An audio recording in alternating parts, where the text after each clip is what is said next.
आदरणीय श्री जयराम ठाकुर जी, योजना बोर्ड के उपाध्यक्ष हमारे बड़े भाई श्री रमेश चंद्र,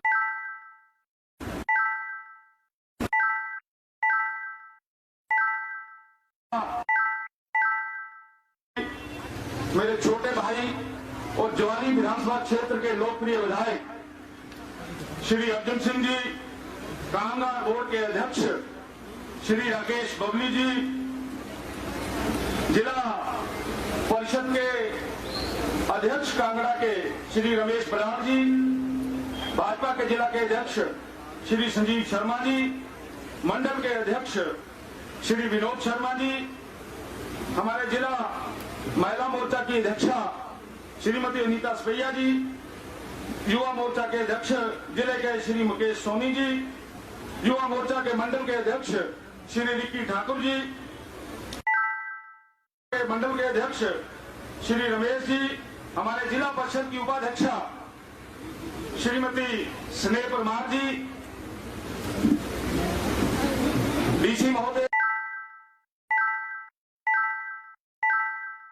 इस विशाल जनसभा में जसवा प्रागपुर की विधानसभा क्षेत्र के अलग अलग पोलिंग बूथों से आए मेरे भाइयों बहनों नौजवान मित्रों, सबसे पहले मैं आप सबको प्रणाम करता हूं कि आप इतनी बड़ी गर्मी में भी इतने ज्यादा लोग यहाँ पे आए हैं।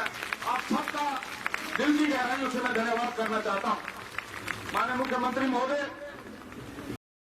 कुछ लोग तो कुछ कार्यकर्ता तो आपको सामने नजर आ रहे हैं, लेकिन आज पंडाल छोटा पड़ गया है। मैं देख रहा हूं अभी भी बैनर और पोस्टर के साथ हमारे भाई और बहन आ रहे हैं। मेरे बेटे तो यहाँ बैठे हुए हैं, किसी न किसी तरीके से जो बाहर खड़े हैं उनको कमरेट करिए। मैं सबको समझा के आया था बातें, इसलिए अगर किसी को बहनें बाहर खड़ी होंगी तो बुरी बात होगी। भाई उनके लिए सीट छोड़ें, जब नीचे बैठे कुछ ना कुछ व्यवस्था जरूर करें। मैं देख रहा हूं अभी लगभग कोई 2-3 हजार लोग जो है वो रास्ते में आ रहे हैं। माननीय मुख्यमंत्री महोदय, आपका इस विधानसभा क्षेत्र का ये दूसरा दौरा है। इससे पहले तीसरे दौरे में बहुत बारिश होने के कारण आपने वर्चुअल मीटिंग के माध्यम से हमारे यहाँ की सारी जनता को जो है वो संबोधन किया था। ये जसवा प्रागपुर विधानसभा क्षेत्र जो कि कटा फटा क्षेत्र है और इसमें 106 किलोमीटर लंबा और लगभग 6 विधानसभा क्षेत्रों से सटा हुआ, और जो जसवा प्रागपुर विधानसभा क्षेत्र है, जसवा और प्रागपुर के बीच में देहरा का भी बहुत बड़ा एरिया आता है। इस इलाके में यहाँ की जनता जनार्दन ने, भारतीय जनता पार्टी के कार्यकर्ताओं ने बड़ी मुशक्कत के साथ, बड़ी मेहनत के साथ पहली बार जसवा प्रागपुर विधानसभा क्षेत्र से जो विधायक चुना उसकी सरकार बनी, और आपने उस सरकार में मुझे महत्वपूर्ण पदों पर बैठा के यहाँ का मंत्री बनाया, और मंत्री बनाकर आपने इस इलाके की जो भी मैंने बोला, जो भी मैंने मांग रखी, आप लोगों ने, आपकी सरकार ने और माननीय मुख्यमंत्री जी ने इस इलाके की डेवलपमेंट के लिए किसी प्रकार की कोई कसर नहीं छोड़ी। मेरा और माननीय मुख्यमंत्री जी का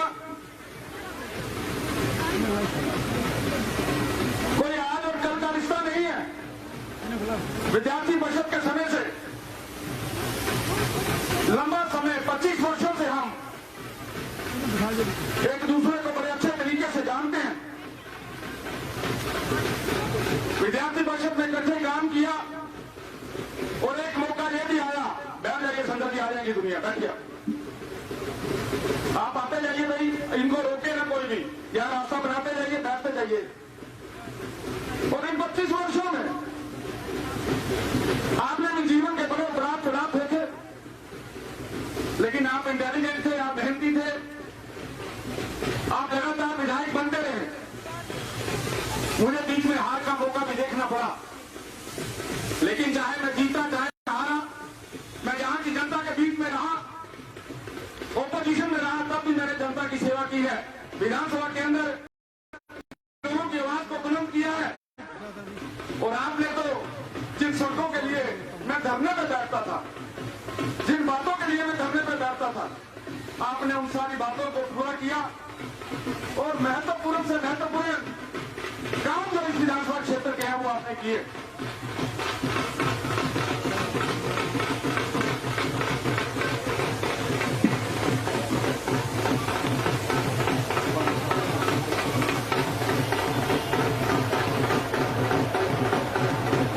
और मैं गलाइता तो जो सारे जो भी ढोल मेरा विधानसभा क्षेत्र में ना तो अपना, चाहे वो जल शक्ति विभाग था, चाहे वो लोक निर्माण का विभाग था, यहाँ किसी भी प्रकार का हमारा कोई डिवीजन नहीं था।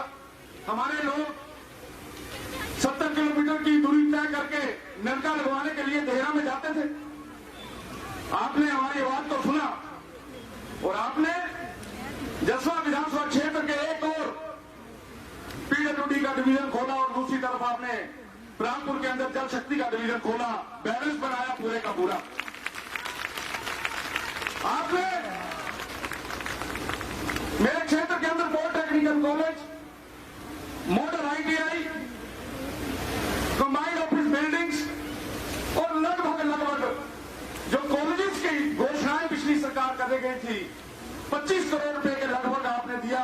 सभी की बिल्डिंगें बनकर तैयार हो गई और अभी उन बिल्डिंगों में आने वाले दिनों में वहां पे कक्षाएं बैठी। आप यही नहीं रुके, आपको मैंने कहा मेरे क्षेत्र के अंदर फार्मेसी कॉलेज होना चाहिए, आपने फार्मेसी कॉलेज भी पूर्णा में दिया। मैं किस बात के लिए आपका धन्यवाद करूं। और मेरे इस क्षेत्र के लोगों ने कभी इस प्रकार की सड़कें नहीं देखी थी। और मेरे जो यहाँ के बच्चे हैं, यहाँ की हमारी माताएं और बहनें व्हाट्सएप के ऊपर लिखते थे कि किस प्रकार के नालायक नेता हो, आपकी सड़कें अच्छी नहीं है, आपका क्षेत्र कैसे टूटा फूटा है। लेकिन आपने मेरी आवाज को सुना, मेरी बात को सुना, करोड़ों रुपए की सड़कें यहाँ पे बना के दी। मैंने आपको कहा कि मेरे क्षेत्र के अंदर कोई इंडस्ट्रियल एरिया नहीं है। मैं धन्यवाद करना चाहता हूं, दिल की गहराइयों से धन्यवाद करना चाहता हूं कि चिनौर में आपने इंडस्ट्रियल एरिया दिया और आज उस इंडस्ट्री एरिया के अंदर इंडस्ट्री आ रही।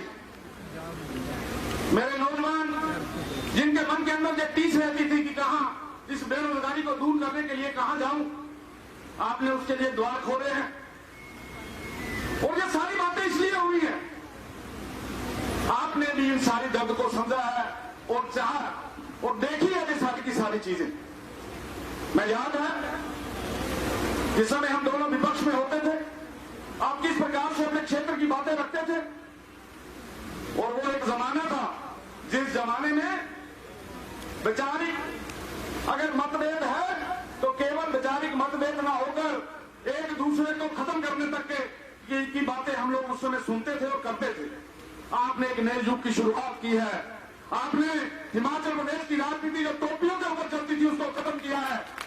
आपने मानवीय दृष्टिकोण से हिमाचल प्रदेश के आम लोगों के हितों के लिए फैसले लिए।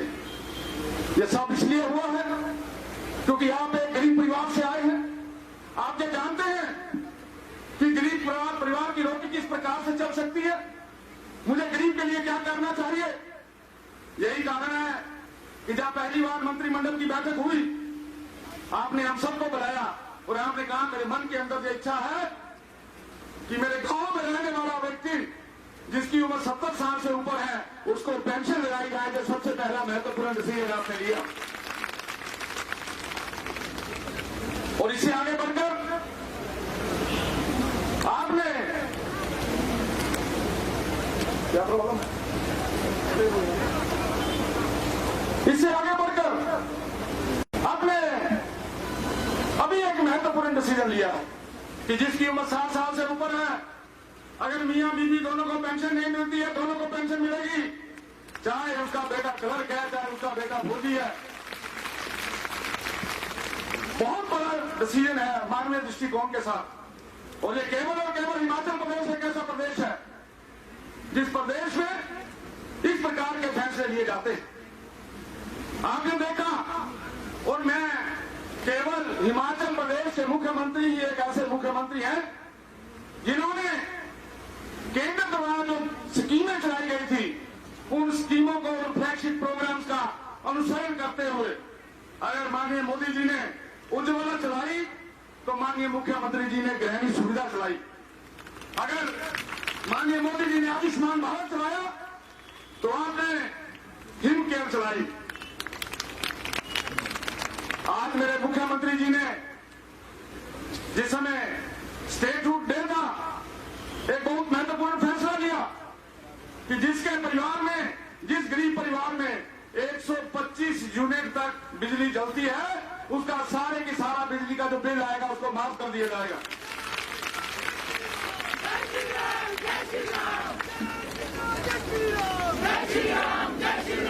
माताओं के लिए, बहनों के लिए तो इससे भी आगे बढ़कर कि एचआरटीसी की बसों में सफर करने पर आपका किराया 50% कम होगा पुरुषों से।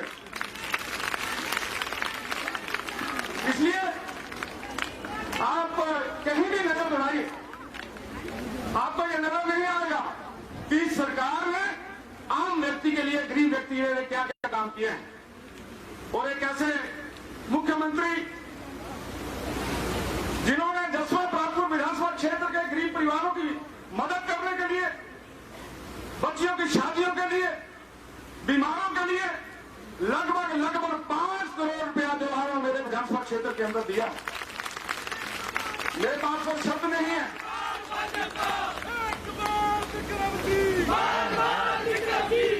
मेरे पास शब्द नहीं है कि मैं कैसे माननीय मुख्यमंत्री जी का धन्यवाद करूं। इसलिए पूरे हिमाचल प्रदेश में अभी आपने देखा होगा कांग्रेसियों की बोलती बंद हो गई है, उनके पास कहने के लिए कुछ नहीं है। और पिछले दिनों जब चुनाव हुए तो 4 विधानसभा क्षेत्र में, 4 स्टेट्स के अंदर भारतीय जनता पार्टी जीती है। कांग्रेस का सुपना साफ हो गया है। और उत्तर प्रदेश में, जैसे प्रदेश में जहां 300 से ज्यादा सीटें हैं, वहां पर केवल कांग्रेस की 3 सीटें हैं। इसलिए आने वाला दिन भी आपका है, आने वाला समय भी आप लोगों का है। और मैं ये कह सकता हूं कि हिमाचल प्रदेश के अंदर जो कभी नहीं हुआ है, जो उत्तराखंड ने करके दिखा दिया, जो यूपी ने करके दिखा दिया, जो मणिपुर ने करके दिखा दिया, मुझे ऐसा लगता है आने वाले दिनों में हिमाचल प्रदेश की जनता भी वही करके दिखाएगी। आदरणीय श्री जयराम ठाकुर जी लगातार दूसरी बार हमारे मुख्यमंत्री बनेंगे। माननीय मुख्यमंत्री महोदय,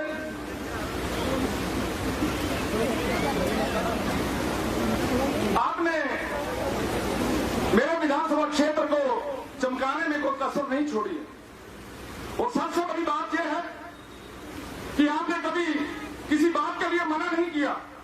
कई बार आपके मन के अंदर ये होता है कि ये जो बोल रहे हैं गलत बोल रहे हैं, कई बार आपको ये लगता है कि बात कन्विंसिंग नहीं है, लेकिन हम भी छोटे भाई की तरह सामने खड़े हो जाते हैं झटके, और हम बोलते हैं कि नहीं सर ये करना है। मैंने अपने जीवन में पिछले 25 वर्षों से मैं राजनीति कर रहा हूं, मैंने अपने जीवन में इस प्रकार का उदार नेता नहीं देखा। मैंने ऐसे मुख्यमंत्री नहीं देखे कि केवल और केवल विक्रम ठाकुर की बात नहीं कर रहा हूं, इनसे जिसने भी कुछ मांगा उसको दिया। और जहां पे भारतीय जनता पार्टी के एमएलए नहीं है, चाहे वो हरोली है, चाहे वो चिलाई है, चाहे वो डेरा है, माननीय मुख्यमंत्री जी ने सबको दिया है। माननीय मुख्यमंत्री जी ने कभी जिस प्रकार का भेद नहीं किया कि ये डेरा है, ये बेगाना है। प्रदेश आगे कैसे बढ़ सकता है, मेरे प्रदेश के लिए मैं क्या योगदान कर सकता हूं, माननीय मुख्यमंत्री जी लगातार इन सारी बातों का ध्यान रखते हैं। और मैं भी मुख्यमंत्री महोदय, मैंने आपको बोला था कि ये जो जनता जनार्दन है, कुछ तो आपको भी ये सामने नजर आ रही है, इधर वाली नजर नहीं आ रही। मैंने ये भी बोला था 9,999 नहीं होंगे, 10,000 से ऊपर होंगे और बहनों की संख्या सबसे ज्यादा होगी। और मुझे इस बात की खुशी है कि आप सब लोग इतनी दूर से आए हैं। माननीय मुख्यमंत्री महोदय,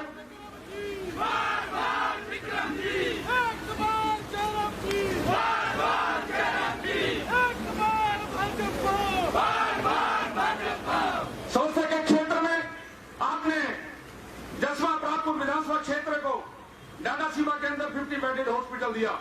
मैंने आपसे कहा कि हमारे क्षेत्र के अंदर सभी हॉस्पिटल्स के अंदर डिजिटल एक्सरे नहीं है, आपने हर जगह पे डिजिटल एक्सरे दिया। मैंने जिद की कि यहाँ पे अल्ट्रासाउंड भी होना चाहिए, आपने अल्ट्रासाउंड की मशीन भी दी। आपने कोशिश की है कि जो क्षेत्र पिछड़े हैं उन क्षेत्रों के बारे में चिंता की जाए, और मुझे इस बात का के लिए मैं खुश भी हूं और मेरे लिए सुखद स्थिति भी है कि आज मेरा कार्यकर्ता, भारतीय जनता पार्टी जसवा प्रागपुर का कार्यकर्ता दमखम के साथ लोगों के बीच में जाता है, दमखम के साथ अपनी बात को रखता है। और माननीय मुख्यमंत्री महोदय, मैंने भी इस क्षेत्र के विकास के लिए कोई कसर नहीं छोड़ी है। जहां कभी पगडंडी होती थी वहां पे पक्की सड़कें हैं। आज आप वहां, मैं आपको बता नहीं पाया, आज आपने लगभग एक 4 किलोमीटर लंबी सड़क और उसके ऊपर बनने वाला पुल, जिसके ऊपर लगभग 60 करोड़ रुपया खर्च आया है, वो आपका भारत सरकार से पैसा आया था, उसका भी आज आपने शिलान्यास किया है। कभी मौका लगेगा तो उस पुल के ऊपर लेके जाऊंगा। बहुत ही भव्य पुल बना है, उसके लिए भी मैं चाहूंगा माननीय मुख्यमंत्री जी का तालियां लगा के स्वागत किया जाए। धन्यवाद। उद्घाटन, शिलान्यास नहीं, उद्घाटन किया। केवल जोश जोश में नहीं पता लग रहा सर, जरा ठीक कर लेना। उद्घाटन किया।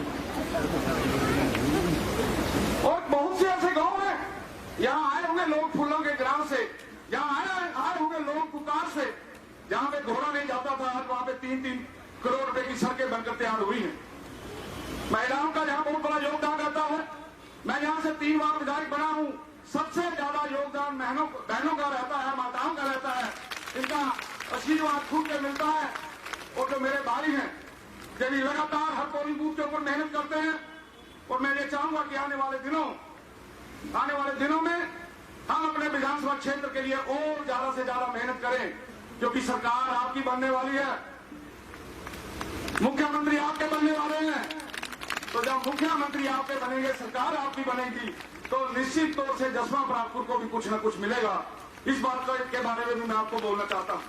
माननीय मुख्यमंत्री महोदय, वैसे तो आप कहेंगे कि आपने इतनी बातें बोल दी तो अब इसको बंद करिए, लेकिन विकास कभी खत्म नहीं होता।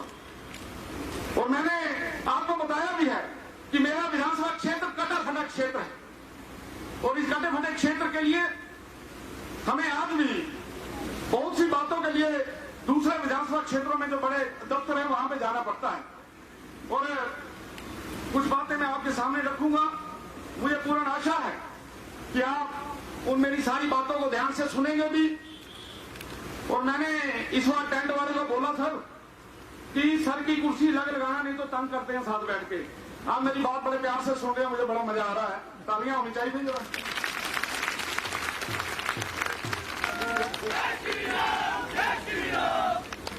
सर, मेरे विधानसभा क्षेत्र में प्रागपुर में एक ब्लॉक है जिसमें 79 जो पंचायतें हैं वो यहां से जो है वो इस ब्लॉक के अंतर्गत आती हैं। बहुत बड़ा ब्लॉक है, और इस ब्लॉक में मैंने आपको बताया कि लगभग 106 किलोमीटर में फैली पंचायतें, सारे के सारे लोग यहां आते हैं।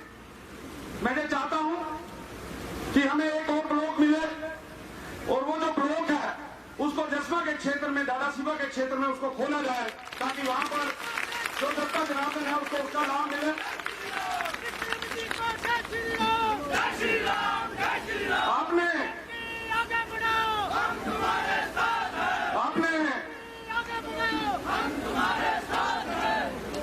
गल भी कर दो ना, कर ही जाना इन्हें कम।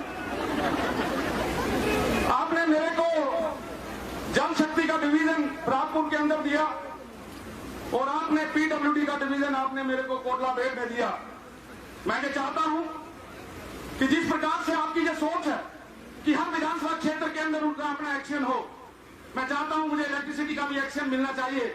आप इलेक्ट्रिसिटी का भी दफ्तर मेरे क्षेत्र के अंदर खोलें, ऐसा मेरा निवेदन है, ताकि हम लोगों के लिए ये सारी चीजें, जैसे आप इंडस्ट्री के अंदर ईज ऑफ डूइंग बिजनेस में काम को सरलता से कैसे किया जाए। हिमाचल प्रदेश 7वें नंबर पर था, आप उसको 7वें नंबर पर लेके आए कि काम करने में आसानी कैसे हो सकती है। मुझे ऐसा लगता है कि जब आप डिवीजन देंगे तो निश्चित तौर से यहाँ काम करने के लिए भी जो है वो आसानी होगी, और आम जनमानस को उसका लाभ मिलेगा। हमारे क्षेत्र के अंदर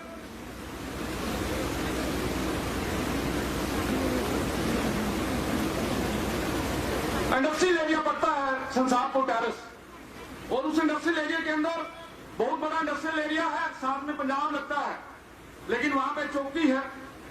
मैं चाहता हूं उस चौकी को थाने में बदला जाए, एक बड़ा थाना वहां पे मिले, और उसके साथ साथ मेरे मन के अंदर यह भी इच्छा है कि हमारा डीएसपी भी अपना होना चाहिए, उसको हम रकम में बैठाएं डीएसपी को आपके क्षेत्र के अंदर। वैसे इसका कोई पॉलिटिकल लाभ लेने का विषय नहीं है, केवल काम करने में आसानी आने का विषय।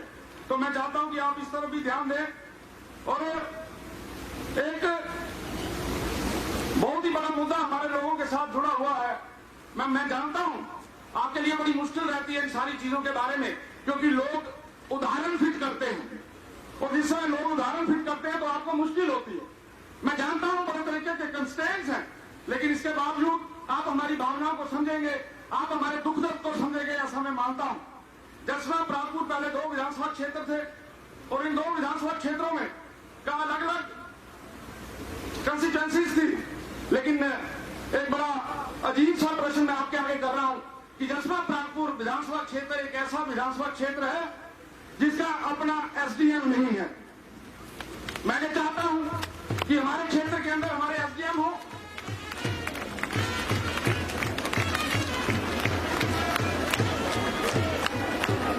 और मिलने को बजाई ना, बेटी को पहले बजाई आ रहे वहां मिलने को बजाया ही हो।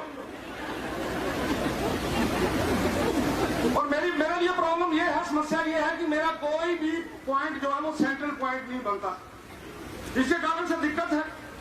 और मैं चाहता हूं कि हमारे विधानसभा क्षेत्र के अंदर प्रागपुर विधानसभा क्षेत्र जो प्रागपुर का पार्ट है वहां पर भी एक एसडीएम बैठे, और जो दसवा है उसमें भी एक एसडीएम बैठे। आपके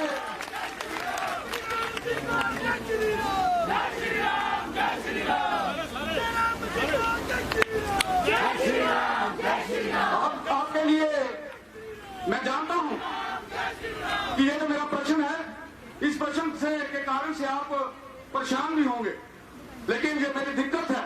और मैं आपको एक बात ये बताना चाहता हूं कि आने वाले समय में, आने वाले दिनों में लोग जहां भगवान कृष्ण की फोटो लगाते हैं वहां जयराम ठाकुर की फोटो लगाएंगे। ये बहुत बड़ा काम मेरे इलाके के लिए होगा, इसलिए मैं ये चाहता हूं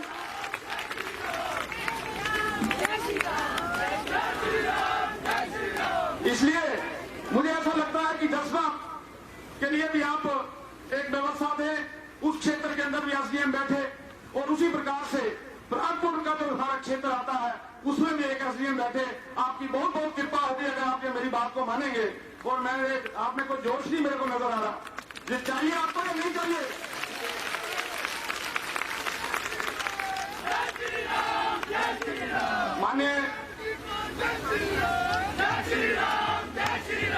माननीय मुख्यमंत्री महोदय, कुछ लोगों ने अपनी जमीनें दान की हैं और उनकी पंचायत के अंदर आयुर्वेदा डिस्पेंसरीज नहीं है, और उनकी जो आयुर्वेदा डिस्पेंसरी की जो टर्म्स एंड कंडीशन होती हैं वो पूरी हो रही हैं। काफी ज्यादा उसमें नाम है, लेकिन जिसकी जमीन जो है जो आज विभाग के नाम हो गई है, उसमें नरसुआ एक आता है जहां पर उसकी जरूरत है। उसके अलावा भी जो बाकी के नाम है वो भी मैं आपके पास दे दूंगा। मैं चाहता हूं कि हमारे क्षेत्र के अंदर स्वास्थ्य की दृष्टि से इस प्रकार का काम जरूर किया जाए। माननीय मुख्यमंत्री महोदय, आप जिस क्षेत्र में बैठे हैं ये हेरिटेज विलेज है, हिंदुस्तान का सबसे पहला हेरिटेज विलेज प्रागपुर। इसको गरली प्रागपुर से जोड़ के हम बोलते हैं, गरली भी हेरिटेज है और प्रागपुर भी हेरिटेज विलेज है। लेकिन गरली के अंदर जो हमारी सिविल हॉस्पिटल है, उस हॉस्पिटल के अंदर जिस समय वो हॉस्पिटल बना होगा वहां पे पोस्टें कम दी गई है। मैं चाहता हूं उस हॉस्पिटल की पोस्टें बढ़ाई जाए। अभी ध्यान में रहे जो गली के लोग जहां बैठे हैं, 108 एम्बुलेंस आपको दे दी है, आपकी प्रधान यहां भी आई थी।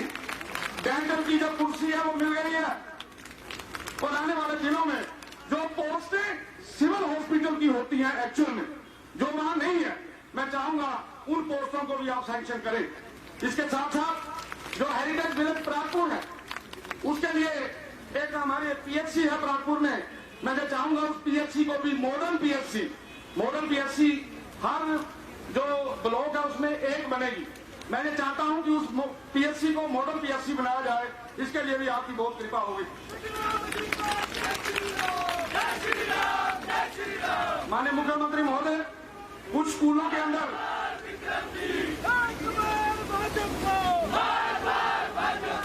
माननीय मुख्यमंत्री महोदय, कुछ स्कूल हैं जिनमें कॉमर्स की और साइंस की क्लासेस चलनी है, कंडीशंस पूरी करते हैं। वो गवर्नमेंट सीनियर सेकेंडरी स्कूल बटरा है, government senior secondary school Una है। मैं ये चाहता हूं कि इन स्कूलों के अंदर भी जो क्लासेस शुरू करनी है वो क्लासेस शुरू की जाए। माननीय मुख्यमंत्री महोदय, हमारे अभी आपको कुछ वकील मिलकर गए हैं और उन वकीलों ने मुझे बताया है कि हमारे यहाँ डेरा के अंदर एडिशनल डिस्ट्रिक्ट एंड सेशन जज कोर्ट की क्रिएशन करनी है। यहाँ पे बहुत से ऐसे केसेस हैं जिन केसेस के लिए लोगों को धर्मशाला जाना पड़ता है और यहाँ पे जो कोर्ट लगता है वो एक दिन के लिए लगता है और लोग बड़े परेशान होते हैं। मैं ये चाहूंगा कि यहाँ पर हमारे सारे लोग बैठे हैं, डीसी साहब को भी पता होगा कि बहुत से केसेस इस क्षेत्र के रहते हैं। मैं ये चाहता हूँ कि डेरा के अंदर एडिशनल डिस्ट्रिक्ट एंड सेशन जज कोर्ट का निर्माण किया जाए, क्रिएशन किया जाए। आपकी बहुत मेहरबानी होगी। माननीय मुख्यमंत्री महोदय, कोड़वा के अंदर एक हमारी वेटरनरी डिस्पेंसरी है, उसकी अपग्रेडेशन के लिए भी निवेदन आया है। मैं चाहूंगा उसके लिए भी आप उसकी अपग्रेडेशन का अनाउंसमेंट करके जाएं। बहुत सी बातें जो आपने की हैं, मैंने उसके बारे में भी आप खुली चर्चा की है और जो मेरे इलाके की डिमांड्स हैं, ये डिमांड विक्रम ने स्टेज पे खड़ी होकर तैयार नहीं की। ये डिमांड है कि जितनी जनता जनार्दन सामने बैठी है, इनकी डिमांडें हैं जो इन्होंने तैयार की हैं। क्यों भी ऐसा ही है। इसलिए मेरा आपसे निवेदन रहेगा कि आप अपने मुखबिर से इस जसवा प्राथपुर विधानसभा क्षेत्र का जो विकास लगातार आपके कारण से हुआ है। आप ऐसे मुख्यमंत्री हैं जिन्होंने जसवा प्राथपुर विधानसभा क्षेत्र के दर्द को सुना है और उसको दूर किया है। आप एक ऐसे मुख्यमंत्री हैं जिन्होंने मानवता के आधार पर सारे फैसले लिए हैं और मैं चाहूंगा कि जो बातें मैंने कही है, ये जसवा प्राथपुर के लोगों का दर्द है, चाहे वो एक्शन का दफ्तर है, चाहे वो एसडीएम के ऑफिस है, चाहे आपकी इलेक्ट्रिसिटी बोर्ड की जो मैंने क्रिएशन के लिए बोला है एक्शन की, और कुछ स्कूलों के लिए जो मैंने डिमांड की है, छोटी छोटी डिमांडें आपके समक्ष मैंने रखी है और मुझे पूरा आशा है कि आप इन सारी बातों का ध्यान देंगे और जसवा प्राथपुर की जनता जो आज यहाँ पे हजारों की संख्या में आई है, इनको खुशी खुशी